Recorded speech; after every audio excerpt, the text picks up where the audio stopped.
சென்னை மடிப்பாக்கத்தில் பழைய இரும்பு பொருட்கள் குடோனில் பயங்கர தீ விபத்து ஏற்பட்டிருக்கிறது. அங்கிருந்து கூடுதல் தகவல்களோடு நமது செய்தியாளர் விக்னேஷ் முத்து இணைந்திருக்கிறார். விக்னேஷ் முத்து, கடந்த 1 மணி நேரத்திற்கு மேலாக தீயணைப்பு வீரர்கள் தீயை அணைக்க போராடி கொண்டிருக்கிறார்கள்.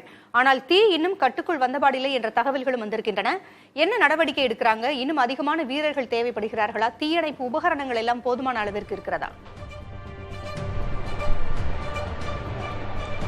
பூங்குழலி, சென்னை மடிப்பாக்கம் ராம்நகரில் இருக்கக்கூடிய பழைய பொருட்கள் வைக்கக்கூடிய குடோனில் தான் இந்த தீ விபத்து என்பது இன்று காலை ஏற்பட்டிருக்கிறது. 2 மணி நேரத்திற்கு மேலாக தொடர்ச்சியாக தீயணைப்பு படை வீரர்கள் கிண்டி, சைதாப்பேட்டை உள்ளிட்ட பல்வேறு இடங்களில் இருந்து கிட்டத்தட்ட மூன்றுக்கும் மேற்பட்ட வாகனங்களில் இருந்து வந்து தற்பொழுது தண்ணீரை பீச்சி அடித்தபடி இந்த தீயை கட்டுக்குள் கொண்டு வரும் பணியில் தீவிரமாக ஈடுபட்டு வருகிறார்கள். இந்த காட்சிகளைத்தான் நம்முடைய ஒளிப்பதிவாளர் தங்கதுரை தற்பொழுது நேரலையில் காட்டிக்கொண்டு இருக்கிறார். கிட்டத்தட்ட 2 மணி நேரத்திற்கு மேலாக தொடர்ச்சியாக இந்த புகை என்பது இந்த பகுதி முழுவதும் தொடர்ச்சியாக புகை மண்டலமாக காட்சியளிப்பதன் காரணமாக ஒரு சிலருக்கு அந்த மூச்சு பிரச்சனை உள்ளிட்டவைகள் ஏற்பட்டு இருக்கிறது. இந்த பகுதியைச் சேர்ந்த சோழிங்கநல்லூர் எம்எல்ஏ தற்பொழுது நேரடியாக வந்து இதனை பார்வையிட்டு வருகிறார். தற்பொழுது நேரடியாக பார்க்கலாம். தீ இன்னும் சில மணி நேரங்களில் கட்டுக்குள் கொண்டு வரப்படலாம் என அதிகாரிகள் தரப்பில் தெரிவிக்கப்பட்டு இருக்கிறது. நாம் தற்பொழுது எம்எல்ஏவிடம் நேரடியாக கேட்டு தெரிவிக்கலாம்.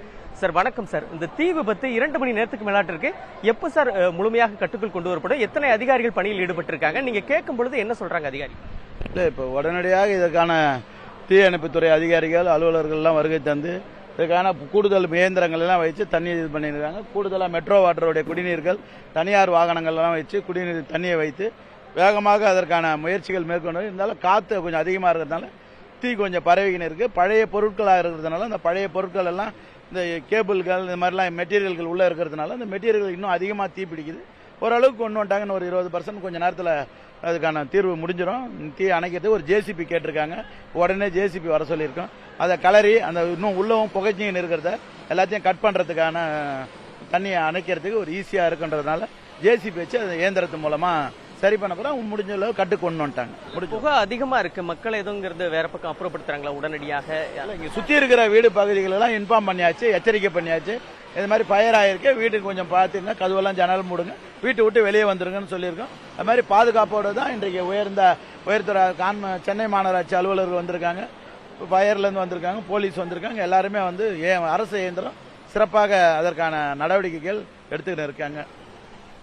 எம்எல்ஏ அவர்களிடம் நாம் தற்பொழுது நேரடியாக தெரிந்து கொண்டோம். காட்சிகள் வாயிலாகவும் நாம் தொடர்ச்சியாக பார்க்கும் பொழுது தண்ணீரை பீச்சி அடித்து இந்த புகைகளை கட்டுக்குள் கொண்டு வரும் பணி என்பது தீவிரமாக ஈடுபட்டு வருகிறது. முதல் கட்டமாக இந்த பகுதி முழுவதும் ஒரு புகைமூட்டமாக காட்சியளிக்கக்கூடிய நிலையில் இங்கு பணியில் ஈடுபட்டு இருக்கக்கூடிய தீயணைப்பு படை வீரர்கள் அதற்கான பாதுகாப்பு உபகரணங்கள் அணிந்தபடி இந்த தீயை கட்டுக்குள் கொண்டு வரும் பணியில் ஈடுபட்டு வருகிறார்கள். பொதுமக்கள் இந்த பகுதிக்கு முழுமையாக அவர்களுக்கு தகவல் தெரிவிக்கப்பட்டிருக்கிறது. வீடுகளை விட்டு வெளியே வர வேண்டாம் என்றால் கரும்புகை, பழைய இரும்புகள் எரிவதால் அந்த ஒரு மூச்சு பிரச்சனை யாருக்கும் ஏற்படக்கூடாது என்பதற்கான முன்னெச்சரிக்கை நடவடிக்கைகள் துரிதமாக இருக்கிறது. ஆம்புலன்ஸ் தயார் நிலையில் வைக்கப்பட்டிருக்கிறது.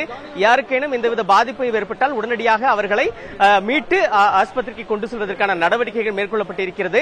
முதல் கட்டமாக அந்த குடோனில் யாரும் இல்லாத காரணமாக தற்பொழுது அதிர்ஷ்டவசமாக யாருக்கும் எந்தவித பாதிப்பும் ஏற்படவில்லை. ஆனால் சில லட்சம் மதிப்பிலான பொருட்கள் தான் முழுமையாக சேதமடைந்திருக்கிறது. ஆனால் மனித உயிர்களுக்கு எந்தவித பாதிப்பும் ஏற்படவில்லை. காவல்துறையினர், அதே போன்று சென்னை மாநகராட்சி அலுவலர்கள், அதே போன்று தீயணைப்பு படைவீரர்கள் என அனைவரும் ஒருங்கிணைந்தபடி இந்த பணிகளை தற்பொழுது வேகமாக இந்த புகைகளை மீட்கும் பணியில் தீவிரமாக ஈடுபட்டு வருகிறார்கள். பூங்குழலி, தகவல்களை வழங்கியமைக்கு நன்றி விக்னேஷ் முத்து.